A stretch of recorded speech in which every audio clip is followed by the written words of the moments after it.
It is the Business of Social podcast powered by STN Digital. It is, episode 30, which would be you said earlier, the Steph Curry podcast. Who else is 30?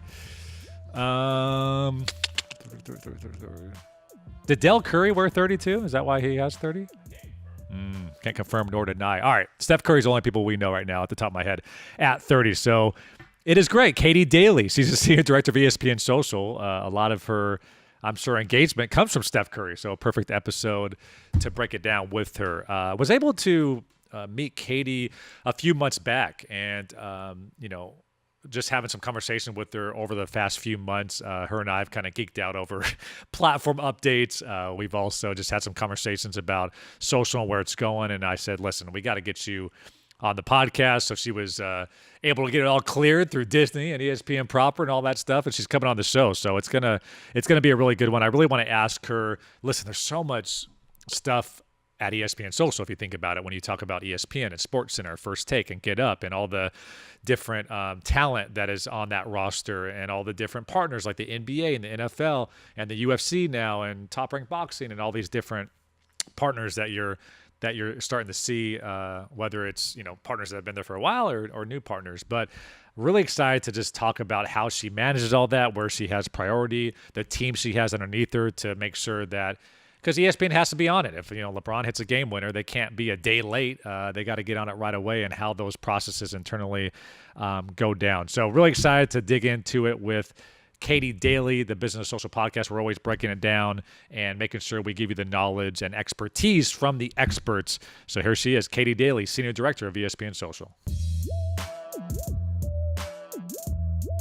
All right, guys, she is the Senior Director of ESPN Social. Kaitee Daley joins me. Kaitee, thank you so much for the time. Thanks for having me. Very excited. Of course. Interesting day at Bristol, Connecticut as we record this on a Tuesday. Turkey vultures are flying through Stephen A. Smith's window. So talk me through what happened. When did you find out? What's the madness like over there?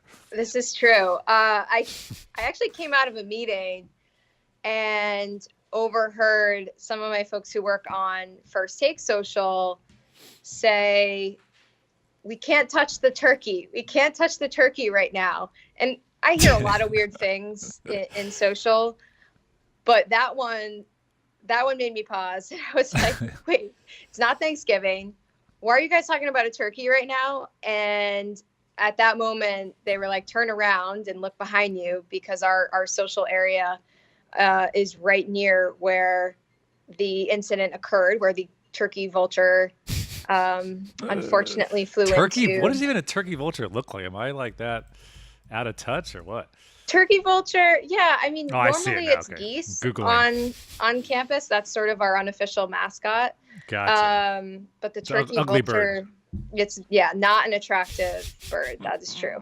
So thus commenced a discussion about how to cover a turkey vulture flying into a window on campus. And I think what's interesting is that we have a lot of considerations, right? As a big company, of course. A lot of responsibility.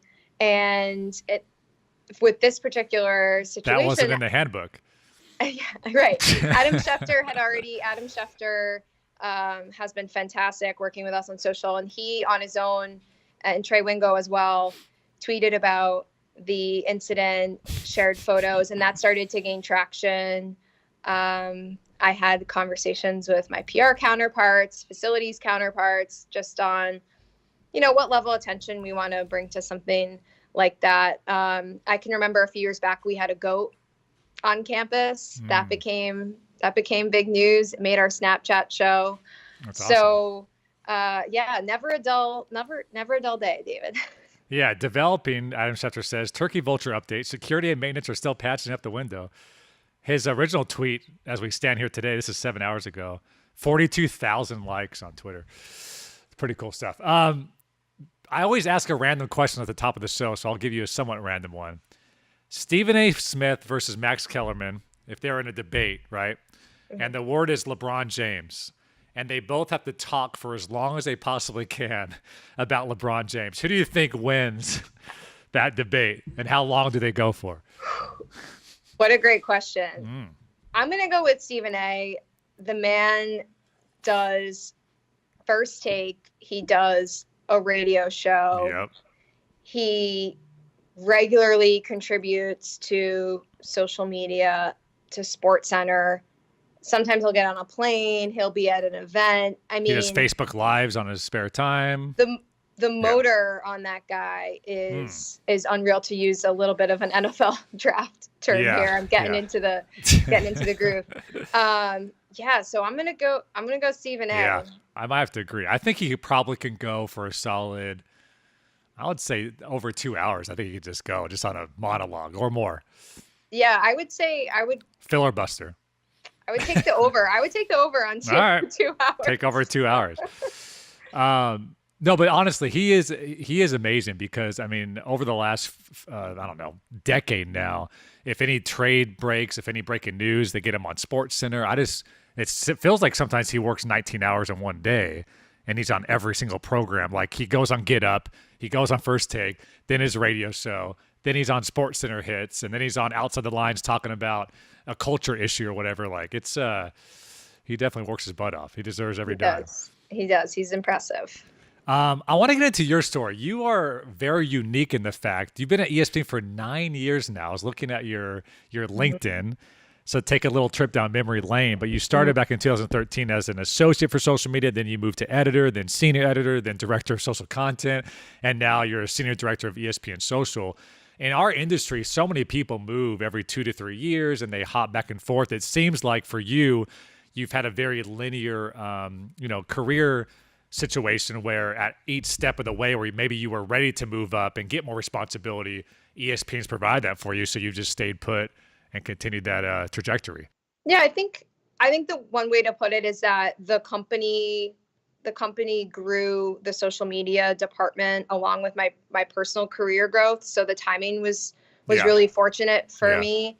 And I do feel like I was a little bit of leading a startup within a big company.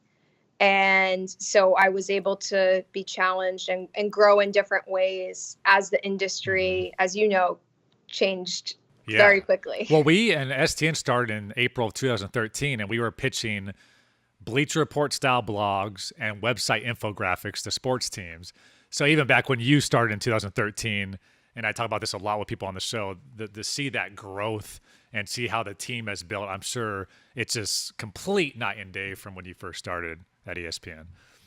Yeah. So when I got to ESPN, I was in the first digital rotational program for entry level employees. And so I spent time on the digital video team, on the mobile web editing team, the SEO team. I just did this rotation of things. And back then the mobile team was a separate team from the desktop team. When ESPN the phone, when did that come out? Was that way before your time, or I remember it that wasn't way before, but I heard stories, but I wasn't a part of that. I did work on, when First Take first had its website, first launched its website. At that time, a lot of our show properties were starting to get into the digital space. And so I transitioned from the rotational program to what was a content integration role, but it was really about taking television content and making sure that it had a home digitally, and then conversely making sure that our linear shows were aware of digital content. So at the time there was a little kind of like the bottom line, but there was a rotational graphic on TV, and I would pitch stories that should be promoted in the TV space. Was it actually called First Take, or is this back in the cold pizza days? It had been rebranded to okay, so 2013. This made me feel old. I feel like this stuff happened a few years ago. Yeah. How do you do it? Because I mean, you guys have so many initiatives and you have so many shows, and First Take and Get Up and SportsCenter and ESPN, and I'm sure people out in the world probably think you have hundreds and hundreds of people to help with that, and that's not necessarily the case. So I'd love to see like how you guys are currently set up and how there's so many let's do it now and whack-a-mole things and turkey vultures going through windows. Like, how do you manage all those accounts and all that stuff? Yeah, it's a lot of coffee. I joked the other day, I told someone I feel like 50% of my job is finding a very polite way to say no, because we produce tremendous content on a number of different platforms. So it's a lot to juggle. I'm fortunate enough to lead a really talented team. So the way that we're set up, we don't have a lead by platform. We have a centralized team of 25 people against 45 different accounts right now. So 15 different properties on 3 different platforms. And as you can imagine, these are Swiss Army knife people. They use Photoshop, they can edit video, they're strong copy editors, they have great news judgment. So when we look to build the team out, we really are looking for someone who can do all of those things. And that enables us to be flexible depending on the news of the day. So when we come in, we have a morning huddle, we talk about what is going on in the sports world, what do fans care about, and what do social fans care about, right? Because that can be somewhat of a different answer. For sure, yeah. And from there, I would say 80+% of what we do is going to be reactionary, and we wouldn't want it any other way. We really want to make sure we're ready for the big moments, but also ready to just react when news happens. And we have a team out in LA as well, so we have a little bit of that late night coverage. And I don't want to overlook our really talented Snapchat team. So there are about 15 people who produce now 3 Snapchat shows, 2 daily shows, 1 weekly, focused on MMA. And that's a different kind of grind, but I have the team to thank for a semblance of sanity. Yeah, I mean, you guys have so many partners too, right? The NFL, the NBA, the MLS. I mean, the list UFC, Top Rank Boxing, all that. How do you prioritize that? Because is it more just like, let's be more reactionary in the moment? And because I think you can probably agree, you could probably easily justify hopping on a daily call with the NFL every day and talk about social strategy and what are we doing and what about the MVP and what about the kickoff. But how have you kind of found a way to juggle all that and prioritize? Yeah, so for us, I would say we start by planning around tentpole events, right? And what we found is that for our partners, that's where a lot of their focus is as well. Making sure that we align ahead of something like the NBA postseason. So we'll have a meeting this week with the NBA and talk to them about, here are our plans. What are your plans? Where can we be collaborating? And in that way, it makes it a lot more manageable. We're not having to have daily conversation, and we really are able to all put gasoline on the most important fire for our external partners. From a social standpoint, knowing that LeBron will not be in the playoffs, I'm sure you're upset about the engagement that you usually get from that guy being on your feeds. Yeah, I know you're a big Lakers guy too. So it's tough I guess year. Apologies to you. That's the only one you'll get from me as a Celtics fan. Oh my goodness. But all right, this interview's over, guys. Thank you, Katie, for wrap it up. Yeah, you guys got enough problems with Kyrie and all that stuff, so it's not all all amazing. Right. It hasn't been sunshine and rainbows for Celtics fans this season. No, I think it's a challenge not just for social, right? I'm sure linear ratings, that everybody is thinking about what is that impact? What's the LeBron halo effect? And we know because the data is so readily available, as you know, in the social space, despite the comments that make fun of how much you cover the stars. We also, you're a radio station. Just play the hits. Play the hits. It's always funny to me because then, you almost want to be like, well, look up at the, number of views, the number of likes, the number of comments. So yeah, it is sort of an interesting cycle there of stars, but it will be interesting to see what he does on social media. We'll be monitoring that. Is he going to be active in commenting on games? Yeah, I'm just, you could just tell the fans like the Marcus Smart highlights just don't perform as well as the LeBron dunks, unfortunately. So That's Right. part of As the much game. as I love I know Marcus exactly. Smart's game, I'm all about the hustle and the defense. So How do you? That's an interesting question to dig in a little bit more because there is I guess, a fine line, right? Like ESPN becoming every other, because technically every other post being LeBron or McGregor, like these like huge stars, these top 5 guys in sports, would really help engagement and help your algorithm and help your batting average and everything like that. But you have to kind of find that balance. So is there right. any checks and balances internally where you guys are like, I know we want to post that 19th LeBron dunk, but let's try to wheel it back a little bit. Yeah, I think overall we pay a lot of attention to everything that gets posted is tagged for us, and we will have a weekly meeting And where what we platform do you review. use for that? We use Spreadfast, Okay. Or the company formerly known as Spreadfast. Yeah, exactly. The Choros is the new Yeah. new term. Yeah. And yeah, so we run reports, and then we have, to me, reports are a part of the equation, but it's really about having a conversation and trying to put ourselves in the shoes of sports fans on a weekly basis and say, okay, the numbers are saying this, and that's important. That's an input.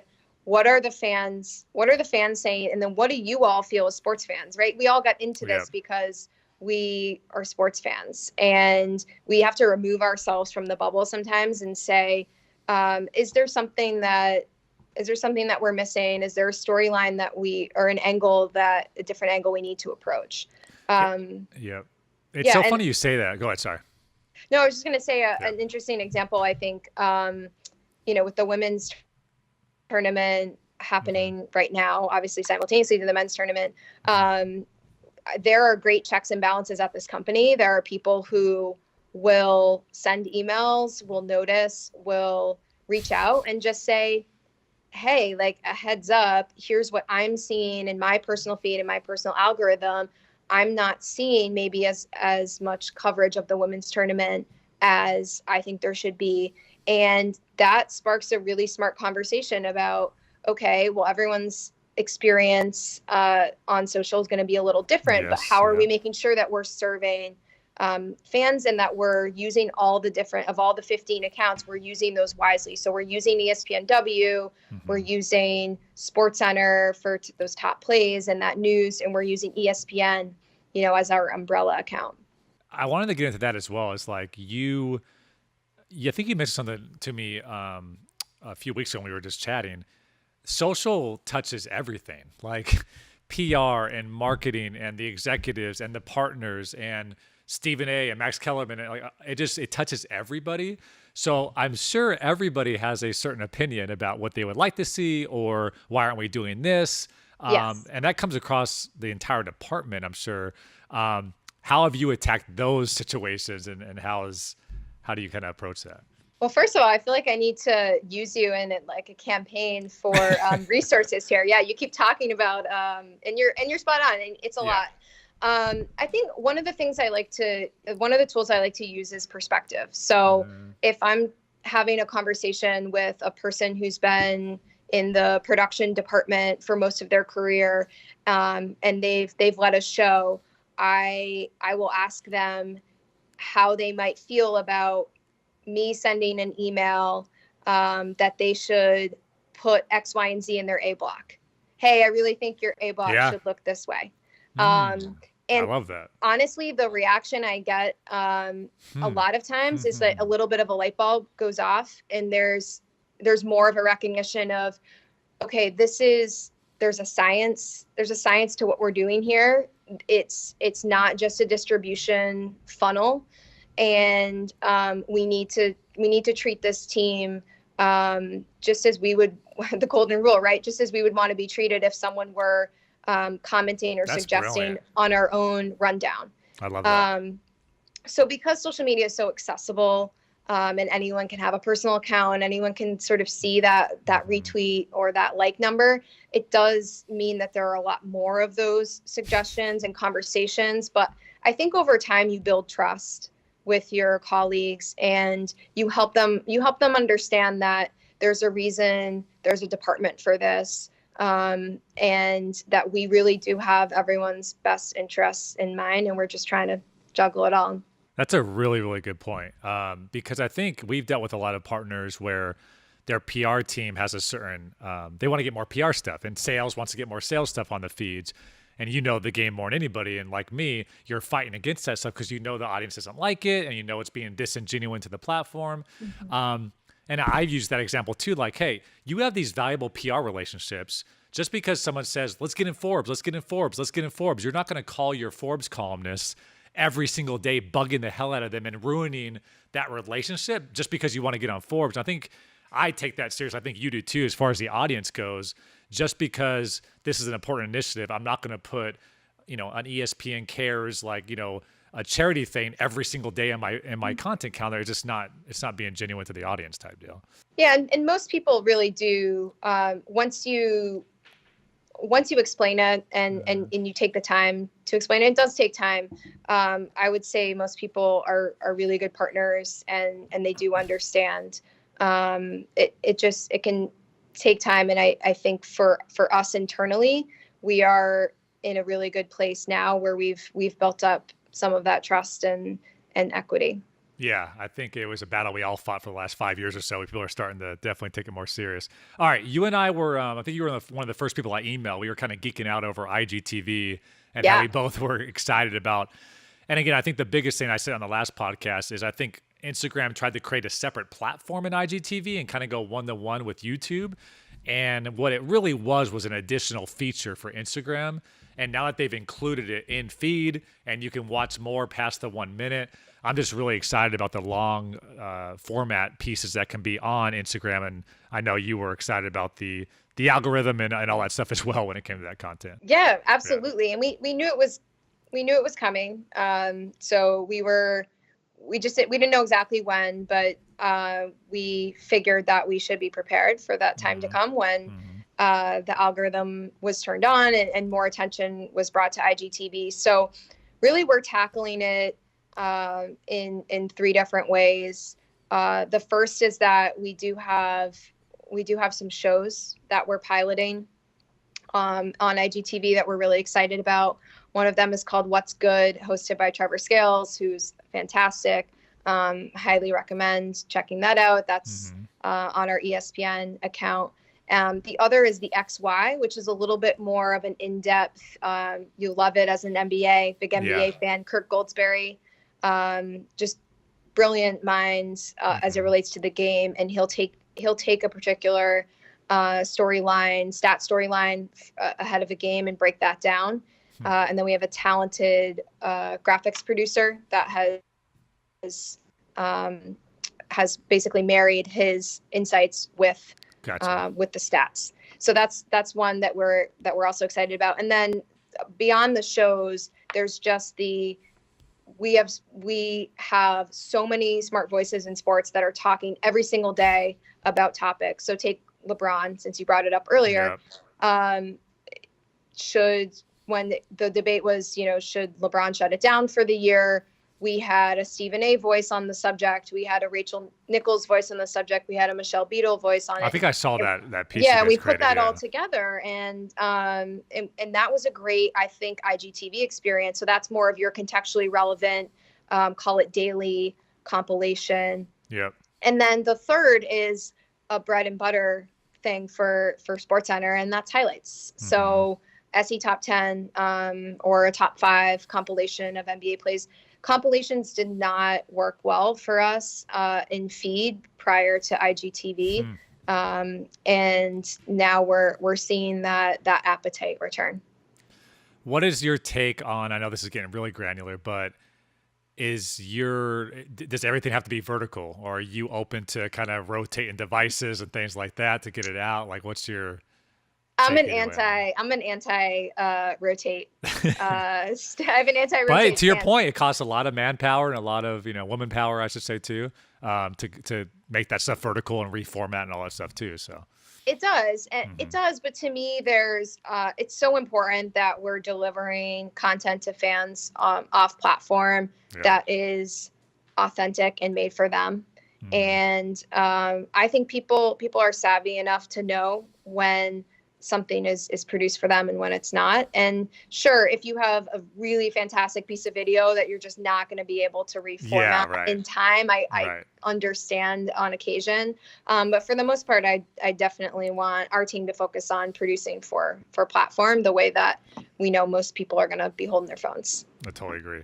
All right. So you sit down with a lot of execs, you have a lot of partners, and you're told to go explain social to these folks. So I would love to hear, and I think I told you via email, like, I love how you kind of broke it down when I heard you do that, but what's kind of your elevator pitch, or what are the 3 bullet points that you hit if you're going to be talking to a 70-year-old exec that, you know, owns an NFL team or what have you, that may not really know how it all works? Like, what's your go-to couple lines to try to teach them?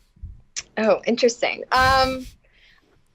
I think one of my go-tos is that it is letting them know that we don't make the rules of the road, that platforms are going to make decisions about what to filter to the followers on that platform, and that those decisions could change.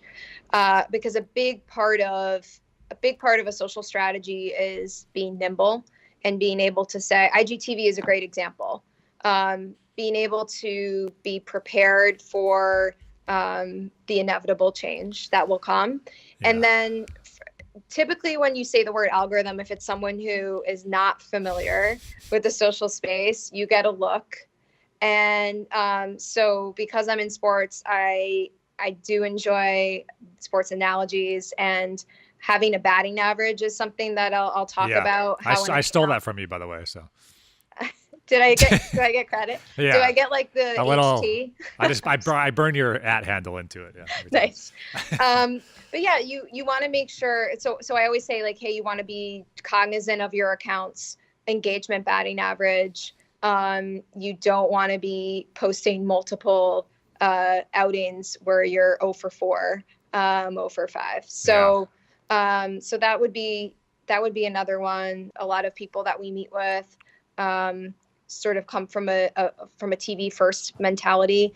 So I like to let them know that most of our audience is scrolling sound off, and that most of our, and this is for feeds, obviously not for a platform like YouTube, but and also that we really have about 3 to 5 seconds to capture their attention. And normally the reaction to that is not a positive one, but a lot of times what I notice is, especially with people who have children that are teens or younger, is there is a moment of recognition. It's like, oh yes. Yeah. I don't have a lot of time to capture attention. There is sort of this thumb scroll society that we're living in on social feed platforms. Yeah, especially with Snapchat. I mean, you'll notice when you guys watch your content or anybody else's content that's successful, it moves every second. There's a cut every single second. Like, it's zooming in, zooming out, swipe, like, and that's because you have to hold that attention. And if nobody wants to look at somebody talking now for 30 seconds straight, there has to be movement to it on social anyway. Maybe not on linear, but talking head content without some sort of graphic, without some sort of additional layer there, it's a huge challenge. I ask this question a lot on the show. Would love to hear the first thing that comes to mind. A common mistake that you see other brands in the social space making. I would say a common mistake I see is the need to fill airtime, as another another media analogy.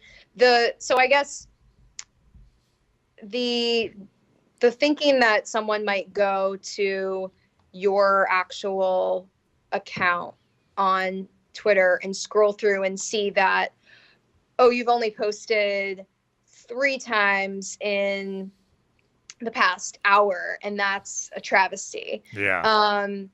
Because we're all in this bubble, we're all in this social bubble, and maybe that's a behavior that you and I might take on, but for most followers, they're just in feed. And if you're mass tweeting and you're putting a lot of volume out there, without a lot of thought behind it. I think that, and same for Instagram stories. Actually, I've seen some people using Instagram stories in a really high volume capacity.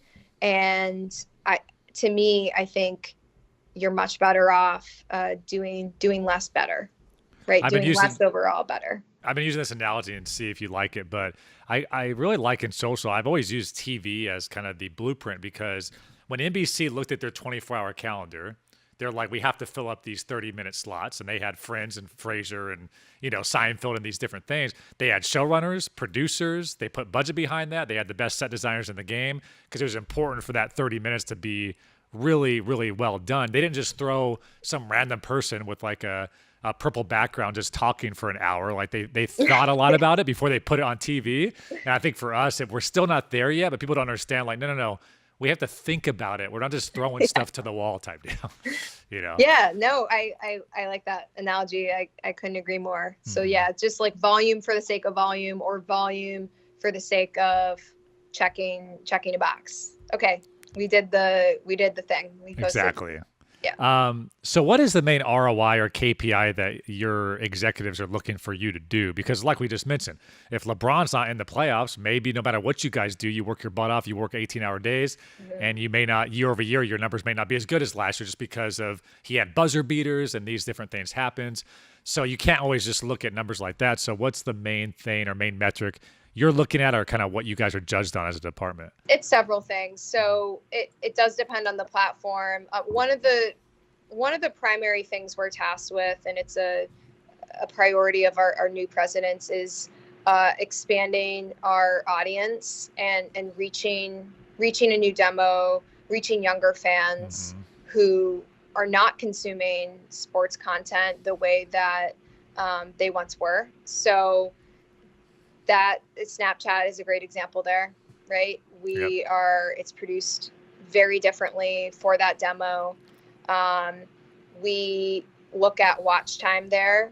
We look at loyal users, how many people are watching 4 days or more in a week. And we're really excited and happy with those numbers. So that would be one. Another would just be adding awareness and engagement around our core properties and our company priorities. So with NFL draft coming up as an example, we'll be on site. We'll do the Snap show there. We'll have a Twitter live show. We'll have a producer for IGTV, IG stories, really just adding more engagement. And engagement, as you know, by platform will vary, but blitzing, to use another sports analogy, blitzing a big event is part of that. And then with the rise and evolution of E+, driving referrals there and awareness of the programming that we have on E+ is another important charge of our team. And I also have a manager who's focused on social revenue. So he's 100% of his time is social sponsorship. He has someone who works for him that focuses on social branded content. So we do recognize, to your earlier question about being asked to do a lot and sales, asking for our support. We do want to make sure that we're growing our social revenue, and we're giving clients the opportunity to spend with us in ways they haven't before. I noticed there was a shift the last couple of years with you guys, because, and this was at every television network, don't upload that 8-minute hot take of Stephen A. Smith. Make them turn the TV on to watch that. We don't want to give them this free opportunity type deal. And it seems like the gates have opened up across multiple networks where the executives now understand, well, yeah, those people, may have not been watching at that point. This can get us 8.5 million views. This can get us brand awareness for them to hopefully start tuning in. So how is the metric, I'm assuming, when you first started was like, let's get people to turn the TV on, and now it's at least shifted slightly where it's like, no, it's still really good if we get people and get eyeballs on our content?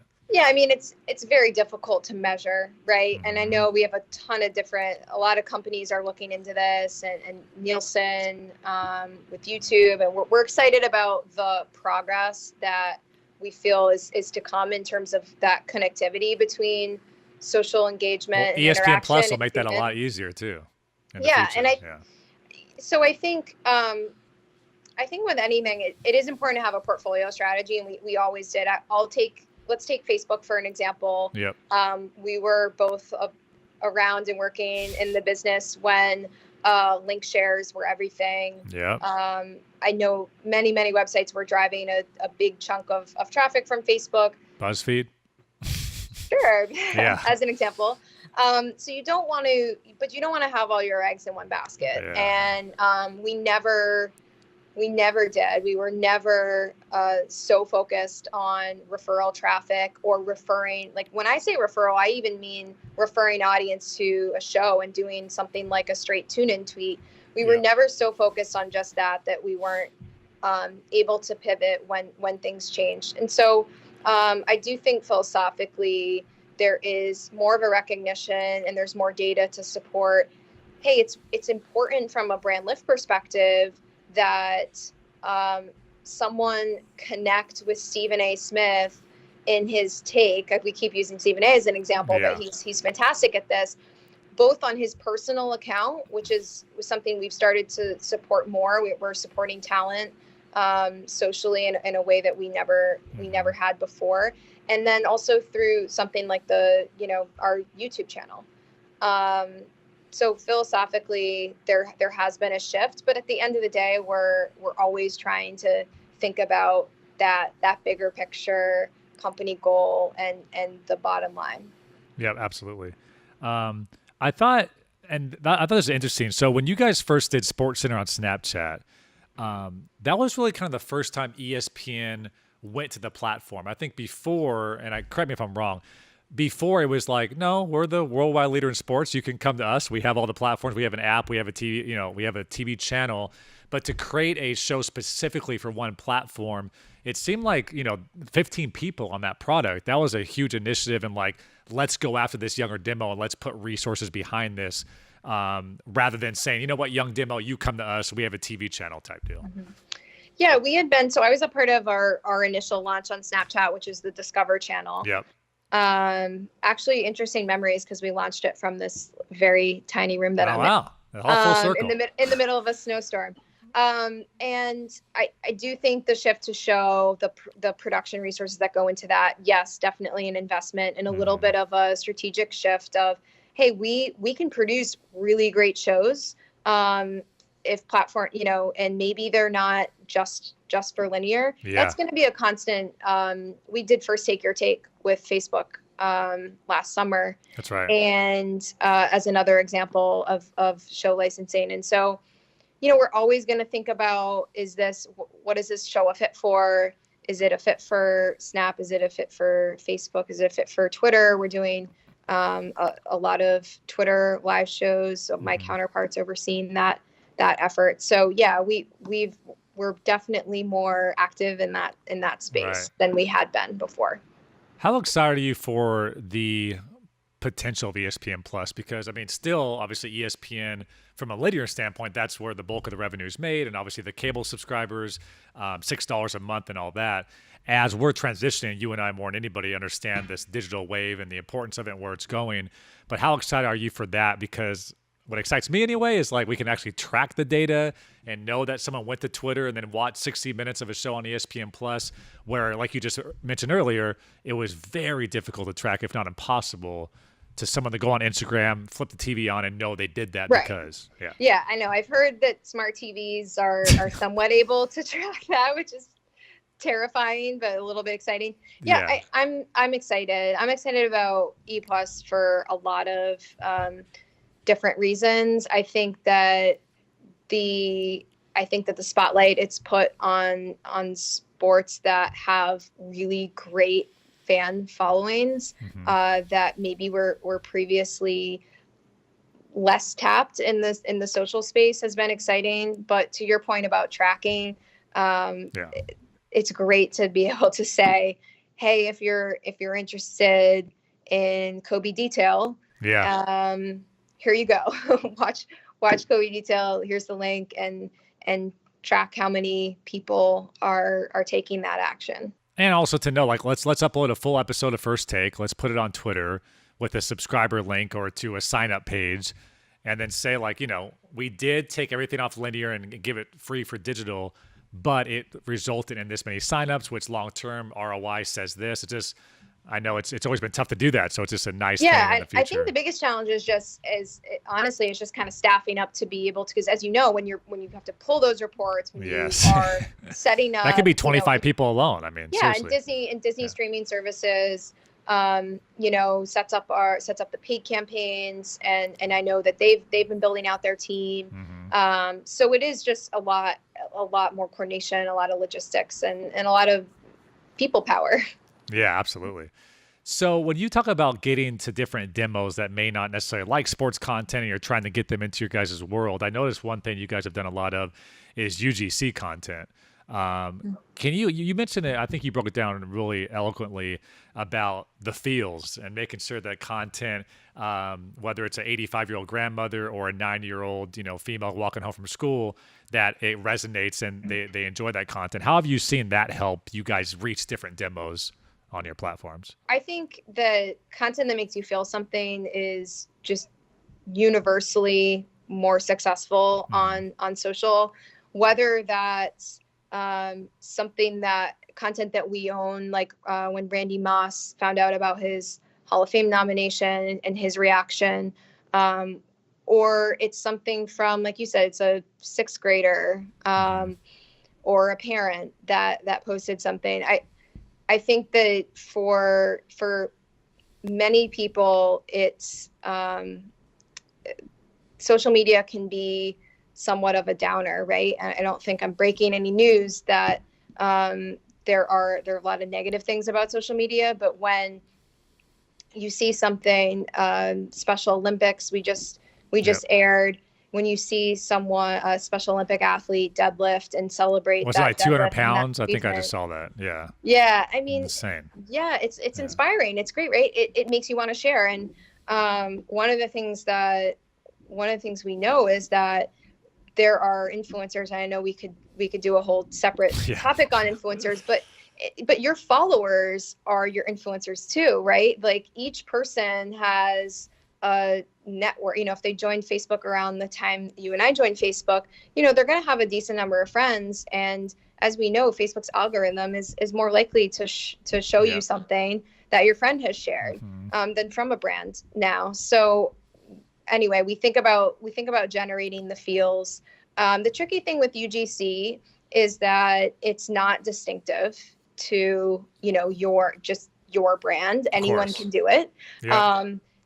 Different companies have different levels of hurdles to clear in terms of permissions, how they're going to go about that courtesy. For us, we have to think about things like if a child is involved, how are we have to put ourselves in the shoes of the parent. Would the parent say, as a Disney company, like, I don't think you should have embarrassed my child who fell over when they were crossed up. I mean, there's so many different calculations with UGC that we do take into account. We take very seriously.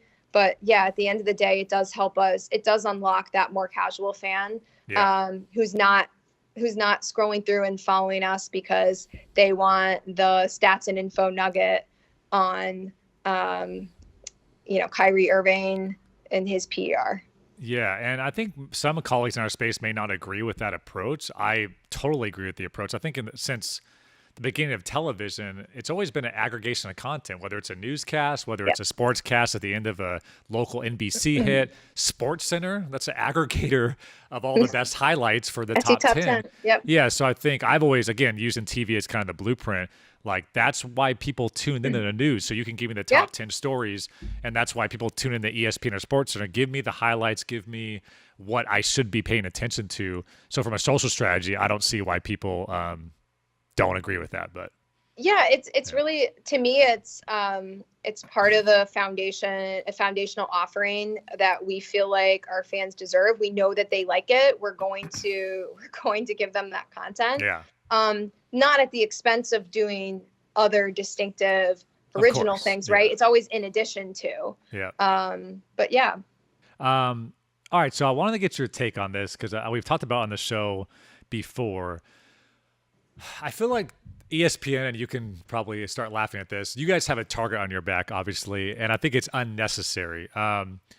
You obviously Disney proper and everything like that, but why does everything, whether it's an ESPN employee or anything that happens in your guys' world, feel like an official press statement from the board of trustees at Disney? Like, that just doesn't happen at Turner. It doesn't happen at other networks. And I don't know if there's any brands, but like if a sideline reporter that is very like just does one telecast for you guys on ESPN2 says something on Twitter, I feel like that then becomes like a statement from the Disney brass, and I don't know why that is.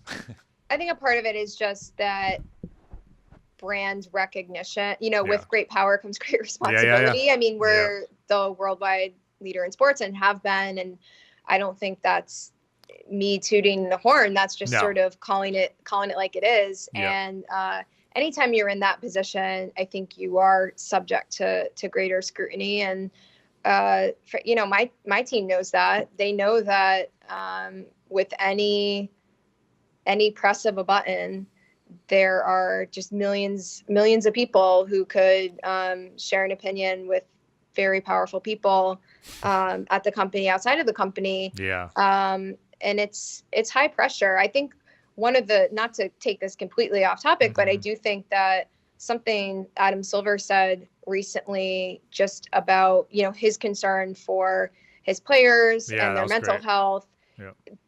I don't think that we fully know right now and have tapped into the long-term effects and mental health of working in an industry where you're regularly exposed to negative commentary, where you're regularly exposed to really high pressure situations, breaking news, having to react, having to be mistake free.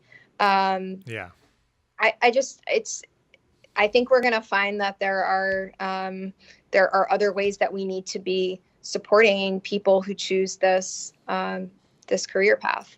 It's funny you say that, because I think you and I are the first generation that's had to deal with it, and there hasn't been. We can't ask our parents how they dealt with it. There wasn't really any rules of you can only be on. I think with video games, like you shouldn't play video games all day. Let's limit you to 2 hours just so you can go play outside. But with social media, we don't have enough data. We don't have enough time, and I think maybe when our kids, we can probably tell them how to deal with it a little bit better. But it's moved so quickly. It's the first generation that's had to deal with it, so there's no prior experience. Yeah. See how I pivoted completely away from the ESPN? No, I'm kidding. I'm kidding. Yeah. I think I very nice deflection. No, but it's true. The reason I asked that, because for you specifically, you guys can post a LeBron highlight, and somebody can decide to have the copy. That was a crazy cross, yo. And somebody can say, well, let's just say that was a copy. They made a weird decision. Like, why are they saying that? Is that how black people talk? Or, it becomes this huge thing. And yes. I'm sure for you, like, you're training your staff, like every word, every copy, if we misspell someone's name, it's going to be looked at again as this official press release from the Walt Disney Company. So it's and I think that really is the importance of having different social brands in your portfolio. Yeah. And also in working with our talent. So I have someone who focuses exclusively on talent social support, and we make sure that we arm them with great content. They can have, to go back to the turkey vulture incident, in all honesty, Stephen A. and Shefty can joke about that.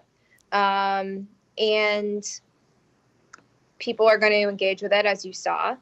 I truthfully think if we were to take that same approach from I just thought about a big account like ESPN, then animal rights groups, the whole deal. Yeah. I just thought about that. That's great. Yep. You're right. And welcome to my so I'm saying though, that's so interesting. Yeah. Yeah, but you have to be so cognizant of that. It has to be a constant calculation, and we have Sports Nation, which was a digital property and a social property. Actually, at the same time, it became a television show, but it still exists as a social property, and that's where we have a little bit more fun. It's not in the same way the NFL has the check down. Yep. I think it's smart to have to have other brands out there that aren't subject to quite as much scrutiny. And, Turner's done that with Bleacher Report. PGA's done that with Scratch as well. They can make fun of Tiger, and they can do some things that do not put that on the @PGA account, please. So I think it's every major brand. That's one mistake I think brands are making, is they're not creating these sub-channels to talk to their different audiences in the right way, and everything's coming from the mothership account, and that's just really difficult. Yeah, I mean, it's going to be very difficult for your mothership account to not come across as a mother or father. I mean, I think that's true. That's a good point too. Anytime you're representing a corporation, and we do think about that. I mean, it's tough because we try to strike the balance of, we don't want to be bland and uptight because it's social media. Yes. And it's a fine balance though. That's a but daily at the same balance, time, we don't want the Steve Buscemi meme of like trying too hard and trying to be cool. Yeah, 100%. All right, so we're kind of wrapping up, so I want to get some rapid fire questions. Since your time at ESPN, what was the most successful viral, if you remember the numbers, that'd be awesome too, but that maybe you didn't think that it was going to go crazy, but it just took off like crazy? Well, one of my favorite examples is for the celebrity softball game this past summer, as part of MLB's All-Star Weekend. We posted Bill Nye, the Science Guy, with a very feeble single, and it blew up. Just beyond nostalgia. I mean, nostalgia, right? Yeah, I mean, people loved it. And so that one stands out to me. Just all the nostalgia ones stand out to me because they tend to surprise people. That 90s, early 2000s nostalgia is really a sweet spot for our followers and engagement patterns.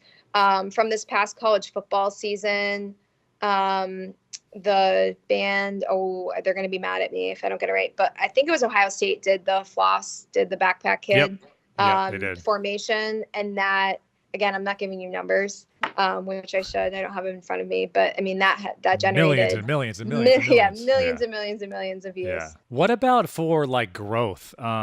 You've been there for 9 years, so you've seen different moments where accounts have just spiked or doubled in growth, or especially it seems like the highlight restrictions have definitely loosened up since when you first started in digital.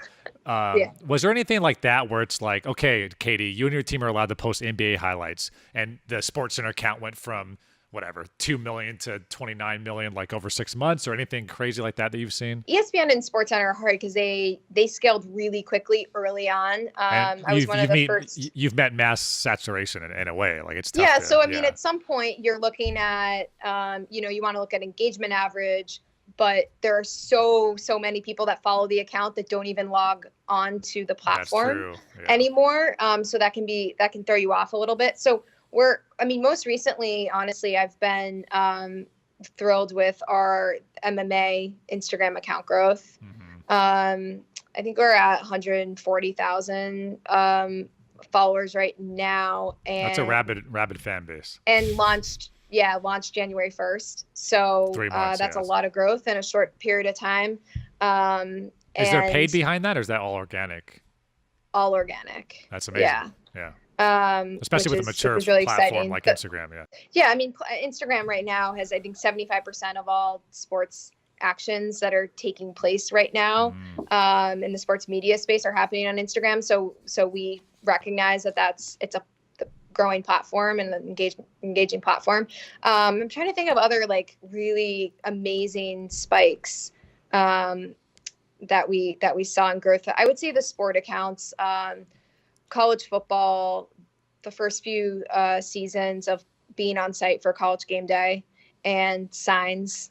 I mean, just talk about walking a fine line of edgy and voice, but the College Game Day signs and the interaction around just any college football Saturday. It's like you look at the Saturday numbers, even the Sunday residual numbers, and they're through the roof, and then they come back during the week and then spike again. Yeah.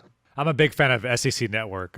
Hint, hint, wink, wink. I want to get your thoughts on the one social or marketing tool that you could not live without. it's a little bit of a tie. I hate to do that to you. All right. Crowd tangle is something our team relies on heavily. It's our number one answer on the show. Crowd tangle. I'm so unoriginal. It means it's a good tool. And then I think Slack. I mean, I don't know if you consider that, but Slack is where we have a team in Charlotte, a team in LA. Like being able to communicate, being able to back read, make sure that everything that goes out has a second set of eyes on it.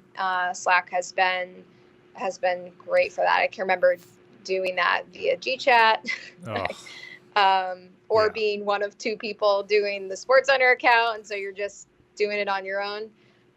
Thankfully, those days are behind me. For like a team of 25, what's your guys' SOPs and procedures? Like, is there always a senior person reviewing copy before it goes out, or do you train and manage all 25? Like, you're trained, you're trusted, do your thing. We have trust in everyone we bring in after they're onboarded, but we do have what I call a DCL, it's just a daily content lead, someone who is more experienced, usually a senior social specialist and up, and they're the quarterback. I mean, they're looking down the field, they're figuring out what we need to cover, what we haven't. When news breaks, they're finding those lanes of, okay, SportsCenter is going to go with this graphic, ESPN is going to go with this video, NFL is going to do this treatment.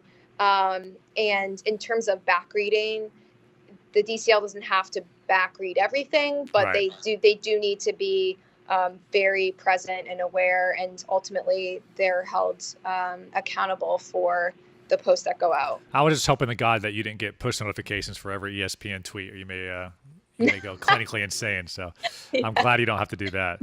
No. What is I think it's important to understand that nobody's perfect. The New York Times has copy errors every single day in their newspapers. I could share with you once, you don't feel vulnerable, but was there a moment where you clicked send on something and you just made an error, or something that you look back at your career like, oh my God, that was so silly, and caught it right away? And I just love hearing those stories. Yeah, I have a great one. I don't know how great it is. I think I was probably on my 10th hour of that's where it happens. When I was one of two people doing SportsCenter Social, I was at home covering an NBA game, and I put Stan Van Gundy instead of Jeff Van Gundy in quoting something. I mean, that's not that bad. Right. Not a massive error. But right away, like, what are you, an idiot? You know, like, people just start commenting. Not a massive error, but the first person to catch the error just trolling was the president of the company at the time. That does make it a big, okay. Yeah, caught that right away. So that's one I'll never forget. That's good. Do you have a personal guilty social follow? Oh, pig accounts on Instagram. Very, very into pig accounts. Let's see. One of my favorites is Oink It's Olive. Okay. Which is a Vermont pig. I'm from Vermont. It's a pig in Vermont. That's hilarious. Mini pig. Or I don't know technically how many. And then Esther the Wonder Pig, who I believe is still battling the Wonder cancer. Pig. Yeah, so check that out. All right. I'm a big animal lover. And yeah, I don't know why. I've always wanted a pig pet. I don't have one yet, so get one. We'll see. Not? How are they doing in the cold though? You're in the snow all the time, so. Great. No, they're great. They're all good. All right. Yeah. In our industry, I always say this FOMO is a major thing. Things move so quickly. God forbid you don't hop on that IGTV platform update immediately, especially at ESPN. So, what's the one thing you recommend or do to kind of stay up to date on all these different changes and algorithm changes and everything like that? One of the things I do, maybe this isn't a great work-life balance tip, but I will grab lunch a lot of times and go to Google News and type in keywords of platforms and to see what, the recodes and TechCrunch and all those different. TechCrunch is right. Yeah, just any sort of latest and greatest on social platforms. And then we also have a Slack channel with managers, and we'll drop in interesting articles. I get a bunch of different newsletters, Inside Social, #SportsDaily. But yeah, I think it's honestly, I think you have to have a real passion for it. You have to want to be a student of the game, and in order to stay on top of it, because like you said, you can't take a week off. Something changes. Have you done that? Have you took a vacation like to Thailand or something like that and just cut the digital leash completely for 2 weeks? The last vacation I took was my honeymoon. Did you which have at the this phone point was on about off? a year ago, and I didn't fully connect because how inconsiderate is this? LeBron made his decision to go to LA.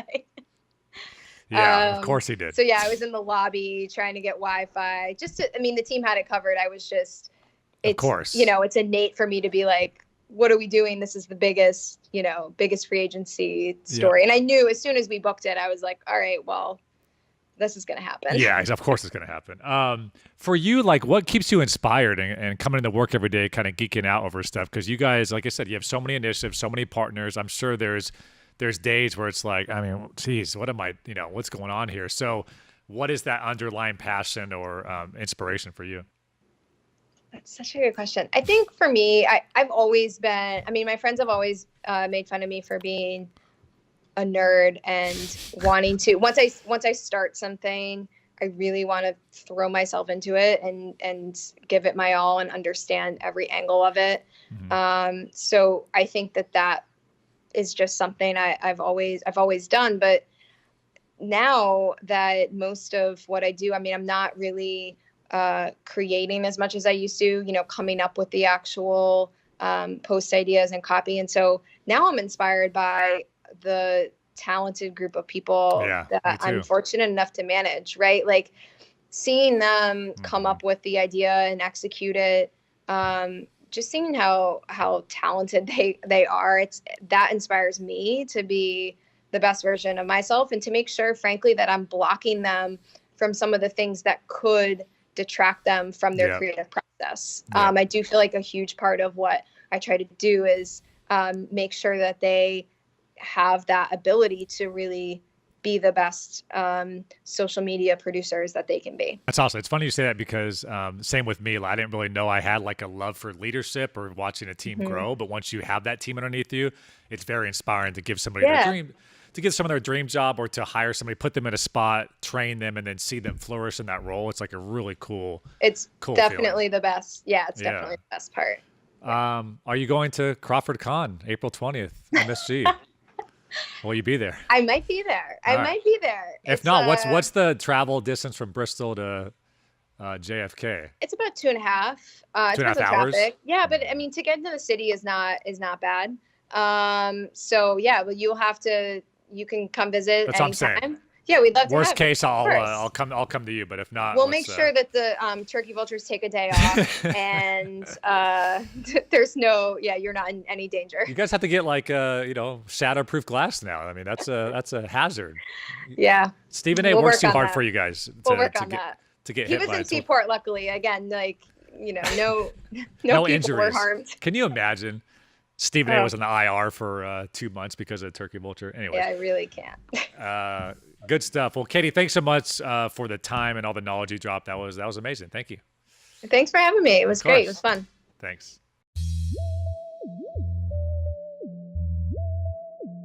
All right, guys, there she was, Kaitee Daley, Senior Director of ESPN Social. Just happened to be that a turkey vulture flew into Stephen A. Smith's office on the right when we sat down, a couple hours before we sat down for this podcast. So that took, had to dig into that a little bit, figure out what was going on.